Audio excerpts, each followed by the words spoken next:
మీరు direct selling బిజినెస్లో join అవ్వడానికి ముందు ఫస్ట్ ఆఫ్ ఆల్ ఆ కంపెనీ ప్రొఫైల్ చూసుకోవాలి. కంపెనీ ఎప్పుడు స్టార్ట్ అయింది, ఒకవేళ 5 సంవత్సరాల 10 సంవత్సరాలు 20 సంవత్సరాలు అయితే కంపెనీ ట్రాక్ రికార్డ్ చూడండి. రెండోది కంపెనీ గ్రోత్ చూడాలి. కంపెనీ గ్రోత్ బాగుంటే మనం కూడా ఆ గ్రోత్లో వెళ్తాం. అంటే కంపెనీ సేల్స్ పెరిగితే రేపు మనం వెళ్ళినా కానీ ఆ సేల్స్లో పెంచుకుంటూ వెళ్తాం.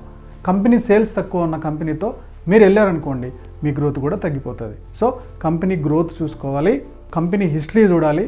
రెండోది కంపెనీ ఏ ఉద్దేశంతో పెట్టారో చూడాలి. అంటే డబ్బుల కోసమే పెట్టారా, జనాలకు హెల్ప్ చేయడానికి పెట్టారా, వాళ్ళ నోషన్ ఏంటో చూడాలి.